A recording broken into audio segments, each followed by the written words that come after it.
La nuit fait taire le monde, et c'est là que les questions se font plus fortes. Sommes-nous seuls? Ce soir, j'ouvre ma trousse, et je démystifie les appareils paranormaux les plus discutés, ce qu'ils prétendent faire, et ce qu'ils mesurent réellement. Tendez l'oreille. Ma voix vous guidera à travers les signaux derrière les frissons. Détecteur de champs électromagnétiques. CEM. Il ne détecte pas les fantômes. Il détecte les champs électromagnétiques. Énergie provenant du câblage, des téléphones, des routeurs, même de votre caméra. Si je passe un détecteur de CEM et que je vois un pic, cela signifie qu'il y a de l'électricité ou de la radio à proximité. Les enquêteurs recherchent des schémas. Un pic soudain dans une pièce silencieuse et sans électricité est inhabituel. Mais inhabituel n'est pas égal à paranormal. C'est un indice, pas une conclusion. Enregistreurs vocaux numériques pour les PVE. J'appuie sur enregistrer, je pose une question, puis j'écoute. Parfois, on entend des murmures qu'on n'a pas saisis sur le moment. La réalité, la ventilation, le froissement des vêtements, le trafic lointain, et nos cerveaux trouvent des mots dans le bruit, pareidolie. Je marque les horodatage, note les sons, et j'essaie de reproduire les résultats. La Spirit Box. Elle balaye rapidement les fréquences radio, crachant des fragments de discours. Exemple, je demande « Qui est là ?» et j'entends « Moi ». Cela peut être interférence radio aléatoire. Certains voient des schémas. Je note et je contrôle les stations. Je change les vitesses. Les données d'abord, le drame ensuite. REM pod. Capteur de proximité.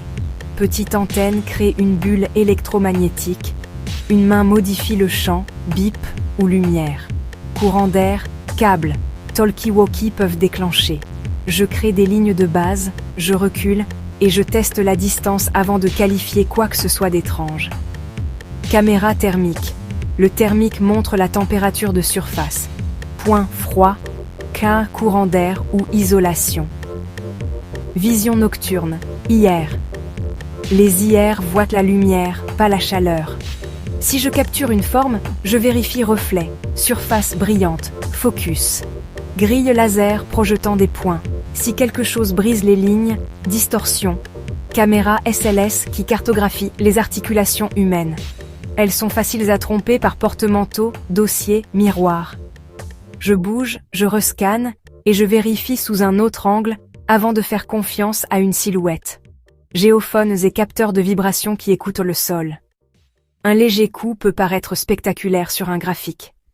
Je synchronise le temps avec mes pas, je note le trafic, et j'effectue une période de contrôle pour que la ligne de base soit honnête. Objet déclencheur. Balle avec interrupteur d'inclinaison, LED, pièces sous un verre. Je les équilibre, je marque les positions et je surveille courant d'air et sol en pente. Si ça bouge 2 fois dans les mêmes conditions, c'est intéressant. Si ça ne se reproduit pas, c'est une histoire, pas une preuve. Imaginez ces explications avec des visuels IA, des diagrammes clairs. Imaginez ces explications avec des visuels IA, des pièces d'ambiance. Imaginez ces explications avec des visuels IA, des superpositions nettes. Je continuerai à poser de bonnes questions à la nuit. Si vous aimez les frissons prudents et les hantises honnêtes, abonnez-vous à Le Vrai Paranormal.